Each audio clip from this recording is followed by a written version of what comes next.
Hey there, I'm Gary. Welcome to my video thing. I'm rocking the quarantine hair and the quarantine beard. Uh, Most people that I know, somehow their hair looks the same as it always has. Don't have any idea how that's possible, given that we haven't been able to get a haircut for 3.5 months. But I'm assuming that they either have the ability to cut their own hair or they have friends who cut hair. Well, I don't have any friends, and this is Exhibit A. So, I look like this.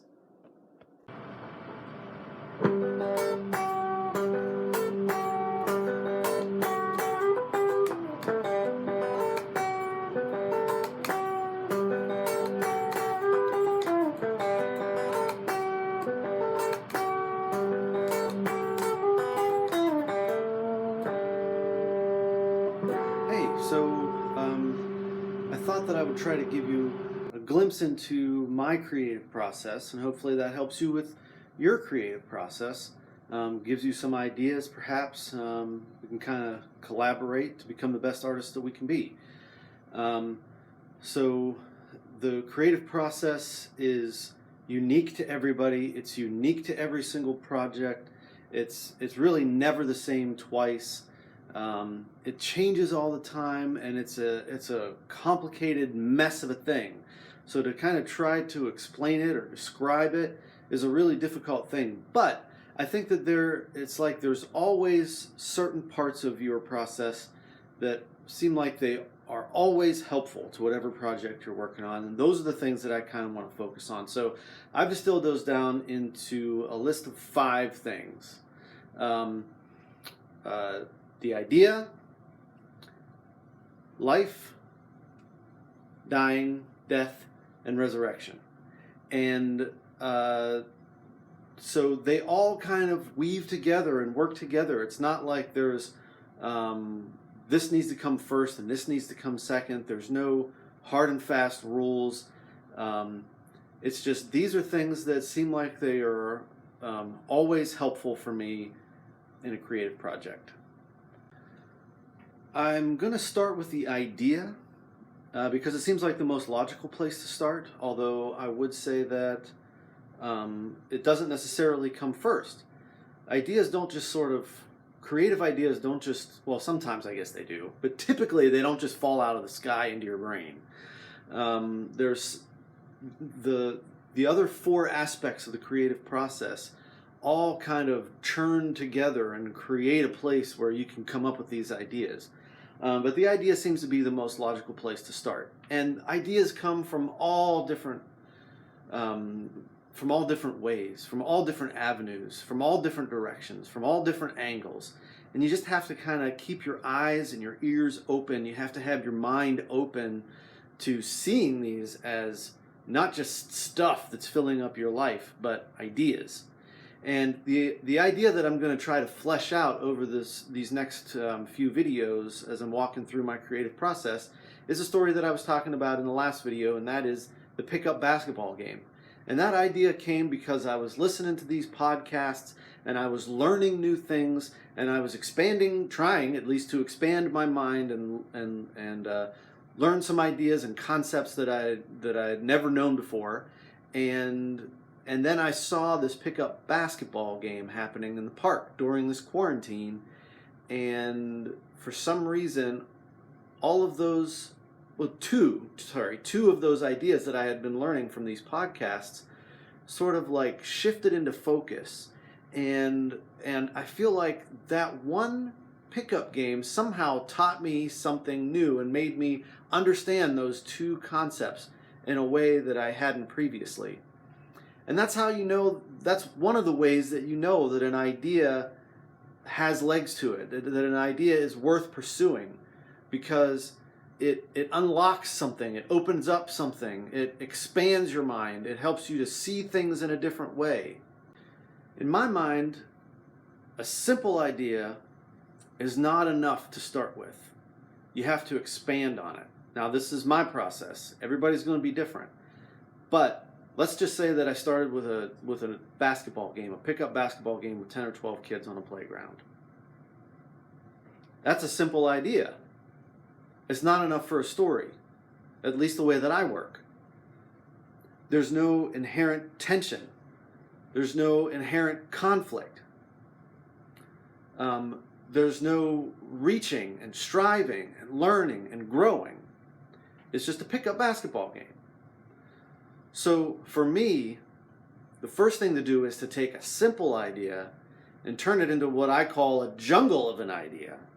And that's where you just start adding these layers that all kind of weave together to create this jungle of an idea. Let's take a minute and let's walk through how I turned my story of a pickup basketball game from a simple idea into a jungle idea. So if you start with just the simple idea of the pickup basketball game, it's really not bad. You've got some built-in excitement, you've got some inherent conflict, though it's kind of weak just between two sides on a basketball court. Not a real strong conflict to build a story around. You don't really have any discernible characters. You've just got teenagers on a basketball court, but you do have some familiar sights and sounds and smells that go along with a pickup basketball game on a playground. So it's not bad, but it isn't a story yet. Now, you could just move on in your creative process and start your character development and all of these things, but I think you're missing an opportunity if you do that, and that there's going to be some detachment between your original initial story idea and the characters that you're creating.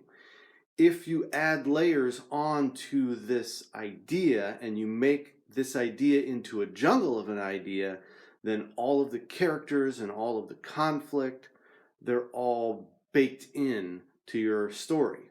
So here's what I did. I added the first layer of the fact that this pickup basketball game is happening during the COVID quarantine. Now we're adding some intrigue, we're adding some interest, we're adding some undercurrent to this pickup basketball game. Now we've got this invisible enemy that's sort of lurking and can potentially damage the lives of these kids, making them sick, making their families sick. So you've got this COVID quarantine. You've also got a forbidden basketball game. They're doing this during a stay-at-home order when they're not legally allowed to leave their house. So there's something unlawful, rebellious about this pickup basketball game.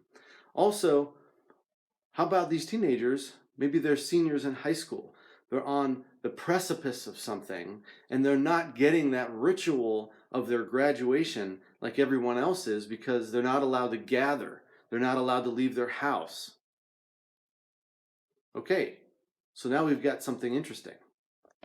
What you don't have yet is a discernible character. So you add the next layer of Kierkegaard's dizziness of freedom. Now you've got a senior in high school who is on the edge of his future, who is living in a moment when that dizziness of freedom is most felt, right? Because he's got his whole future ahead of him, and he can choose.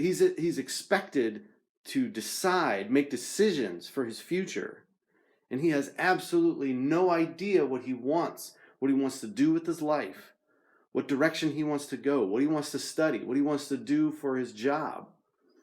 And he's expected to be making these decisions right now.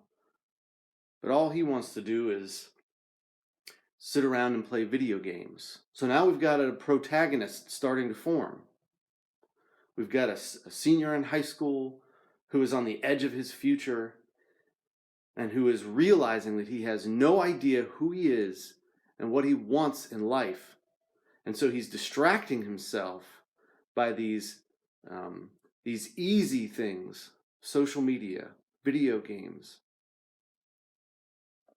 So we have this awkward, anxious protagonist who is full of these inner conflicts. But what about external conflicts?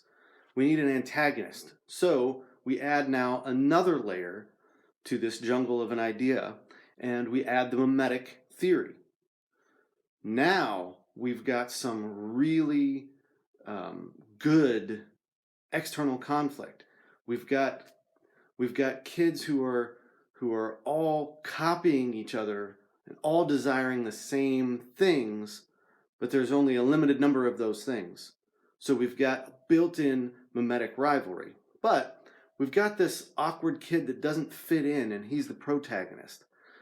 So this takes us to the third step of the mimetic theory, which is the scapegoat. So our protagonist is going to be the scapegoat. So that means that all of the other kids are going to turn against him. So we've got this antagonist who, this popular kid who gets along with everybody, who understands how to play the game. He fits in, everybody likes him, he's highly competitive, he's really good at everything that he does, and if he's not good at it, then he just doesn't waste his time on it. And he's got a feeling like he knows who he is and what he wants, even though he doesn't, and he's just copying those things from other kids. But that's the same exact thing that is making him popular. And now he's got this little anxious, awkward kid on his team that is keeping his team from winning, that is keeping him from getting what he wants. And so he is going to lead his teammates against our protagonist. So now we've got a story. We've taken this little nugget of an idea of a pickup basketball game, and we've turned it into a story with all of the conflict and all of the characters and the setting and themes and everything that you want to make a story baked right into the idea. So I think there are lots of reasons why this jungle of an idea is stronger than just a simple idea. So a jungle of an idea, it makes it uncomfortable. It forces you to think. It creates tension for you in your writing process. It creates problems for you to solve. And I think all of those things are key to being creative. And the rest of your creative process is about hacking away at this jungle and trying to create a path towards some sort of simple, hidden truth that is buried out there somewhere in that jungle. Now, if you ever take a course in literature or creative writing, it seems like they always talk about that one simple hidden truth, that theme, that a work of art needs to be about this one particular theme, that this is what it's saying. Well, I say leave that to the critics and the scholars. If you're an artist, the truth is not the end result. The truth is not some sort of thesis statement that you're trying to make. The truth is simply the path that you cut on your way through this jungle of an idea. That is your truth as an artist. So that's really it. I would just say explore your curiosities. Pursue your passions. Go after those things that ignite a fire. Read books. Listen to podcasts. Watch YouTube videos, not for just mindless entertainment, but to open up your world, to make the world a bigger and stranger place for you. Pursue and ask big, important questions that take you into places that that you might be a little uncomfortable with, that you might be a little afraid of. That's where those ideas are. That's where those good ideas are. That's where those great ideas are. And that's how you can turn a simple idea of just watching the world around you and observing, turning that simple experience into a jungle of idea by adding layers of undercurrent to it. So, I don't know. There you go. That's what I think. But what do I know? I hope you have a great day. See you next time.